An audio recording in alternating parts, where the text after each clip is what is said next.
2,717 feet. That's the height of a marvel, built to make all of humanity look up in awe.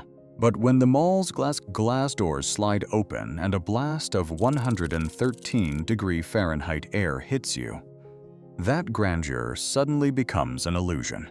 You can't immerse yourself at the foot of a $1.5 billion masterpiece when the heat is draining your energy. So what really happens to an outdoor icon when the very visitors most eager to admire it want to escape inside?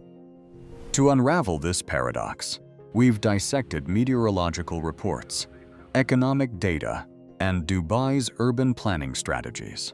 The analysis in this video is an independent perspective based on factual data. If any points need correction, your feedback in the comments is always a crucial piece in completing the picture of truth. The Burj Khalifa is more than just a skyscraper. It's a colossal steel and glass manifesto that Dubai uses to prove to the world that it can bend the boundaries of the desert and reshape the skyline. Beneath this magnificent structure lies the Dubai Fountain, expansive paved walkways, and thousands of mobile phones constantly trying to capture this 2,717-foot-long mass in a single frame. But it is at this intersection that the first contradiction of a macroscopic illusion begins to emerge.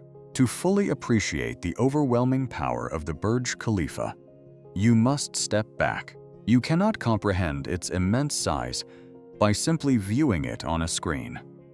You must venture out into the open plaza, stand in the middle of the open space, gaze at the dazzling reflections of light on the glass, and feel your body shrink beneath the shadow of this marvel.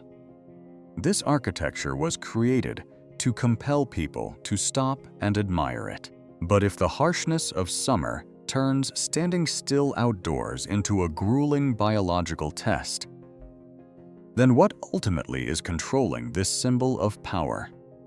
According to meteorological data from the World Meteorological Organization, the average maximum temperature here in July easily exceeds 104°F. That number isn't just a silent warning on bulletins. It's incredibly clear the moment the mall doors open. The chill on your back completely disappears. The stone surface of the plaza radiates heat into the air, and the colossal structure before you appears as a luminous glass block under the scorching sun. You step outside with the intention of capturing the perfect shot. But just minutes later, your focus shifts from the best angle to the nearest patch of shade.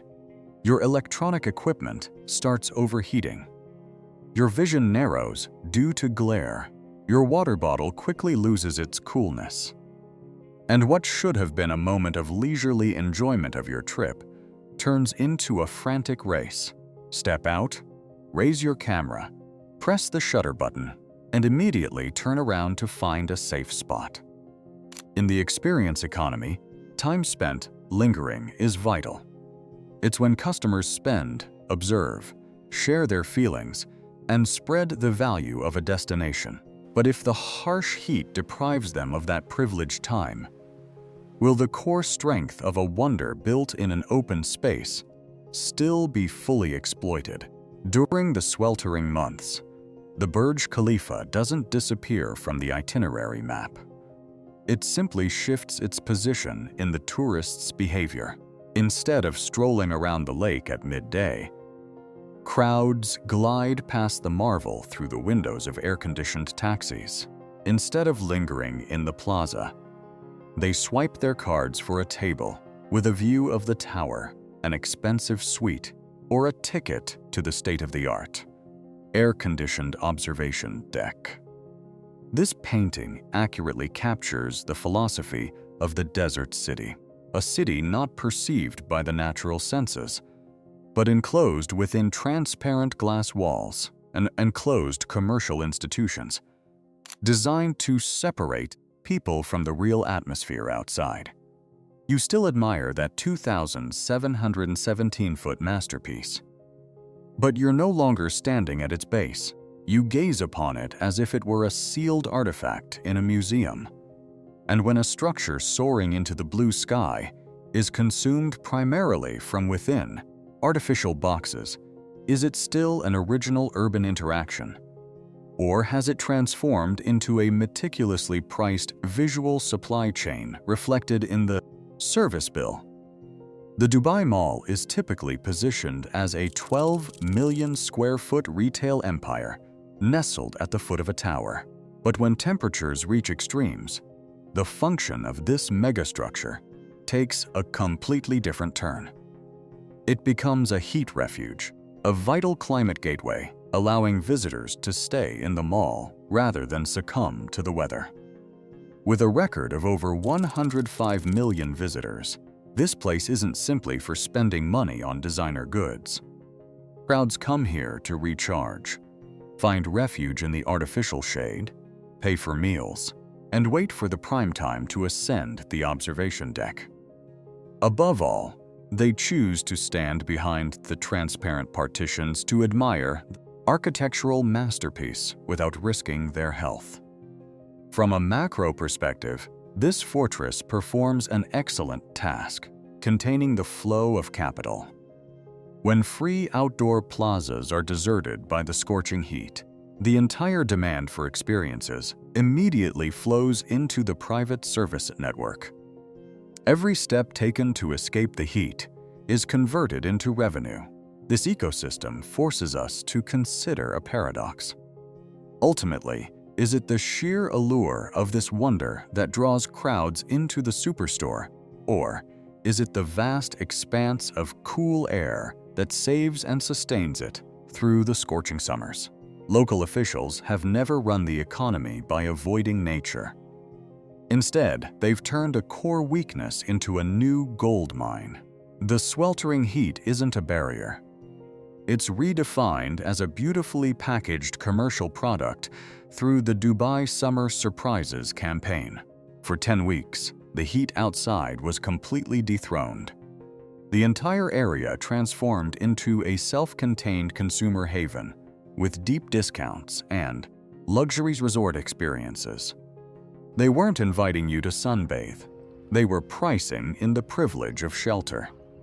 At this point, artificial air conditioning is no longer just a mere added amenity. It has evolved into a staple commodity. Travelers are willing to pay thousands of US dollars for a perfectly soundproofed room, a shuttle bus with heat-insulating curtains, or banquet tables completely isolated from the surrounding atmosphere.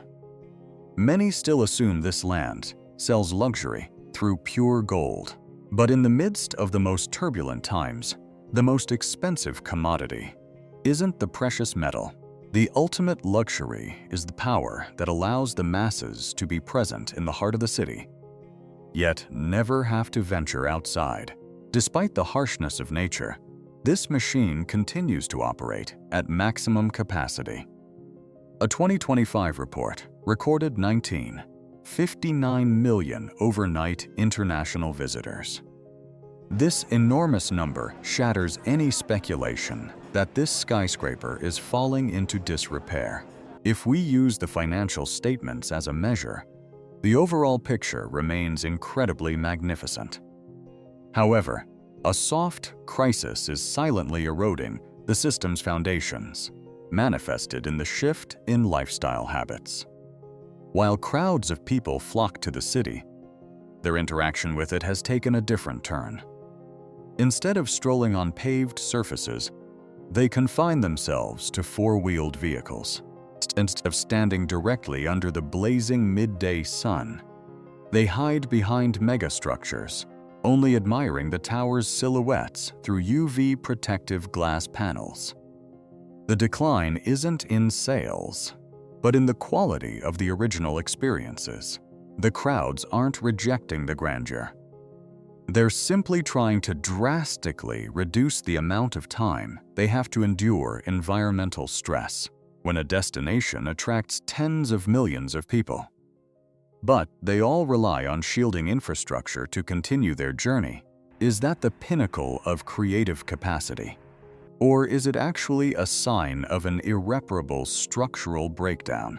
As the dazzling sunlight of late afternoon faded, the rhythm of the city center instantly shifted. The artificial lake began to reflect dazzling streaks of color, and the morning's stillness quickly gave way to a colossal stage, brimming with energy. This stark contrast creates a cruelly disjointed rhythm. Under the intense midday heat, the grand structure's form is tightly sealed, rejecting any direct approach.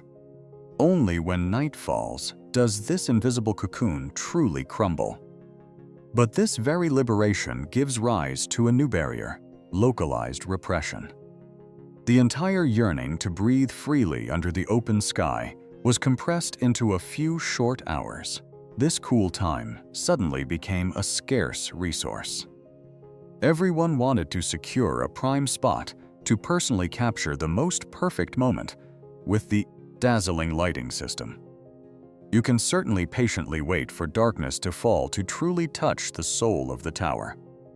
However, if the core value of a destination is only fully revealed during a limited time frame, then what cards is this commercial machine subtly manipulating for the remaining dozens of hours of the day? As the scorching heat drove travelers indoors, a massive financial shift was immediately triggered. Spending trajectories took a dramatic turn.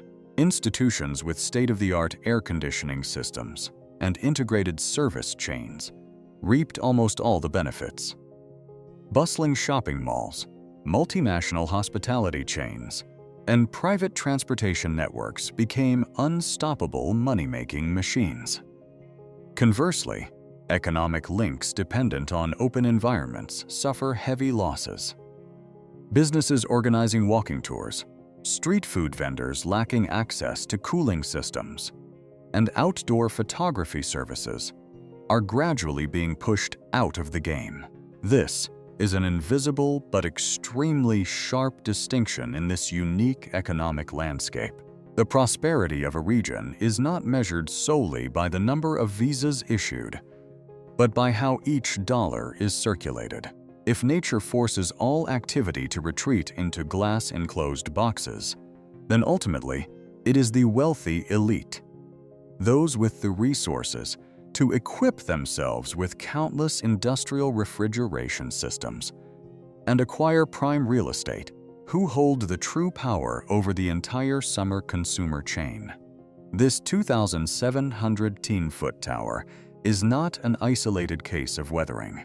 It serves as a condensation, reflecting a far larger philosophical problem. How can a megacity rising from white sand maintain its rhythm year-round when its very atmosphere rejects human presence? The urban core is built upon colossal structures, expansive plazas, wide streets, and countless reflective surfaces. But on days when the perceived temperature reaches 122 Fahrenheit, these very hard physical surfaces become a drain on one's energy. They remind each individual that this land can never offer the tranquil feeling of an ancient European city or a breezy seaside town. Every attempt at strolling faces a wall of heat. The local authorities have utilized vast financial resources to create an artificial microclimate. They employ underground infrastructure, endless parking lots, and connecting corridors to shelter their visitors. However, we must consider the opposite. If a civilization has to exhaust so much energy and resources just to keep its crowds from collapsing, is its magnificent outdoor beauty truly enduring, or utterly fragile in the face of the ever-changing cycles of nature? In conclusion, this magnificent structure still stands tall as an immortal monument. This city does not succumb to summer, but transforms the weather barrier into a classic deal. If you can't withstand the elements outside, we'll sell you a safe lens to admire its glory from within. It's the ultimate paradox. The masterpiece is most captivating when viewed with the naked eye. But the optimal experience lies behind invisible barriers. The tower itself doesn't move. What changes is the physical distance between humanity and the symbol. A heat filter, an artificial airflow, or a $1,000 window. This is a universal lesson about the limits of prosperity. When mega architecture exceeds physiological limits, every legacy easily becomes an artifact trapped in a glass case. Ultimately, the question isn't whether this masterpiece remains captivating. Rather, in an increasingly harsh era, how long can we still stand and admire our own achievements? If you find these analyses valuable, please like and share. Subscribe to the channel and turn on the notification bell. Don't miss our next investigative journey.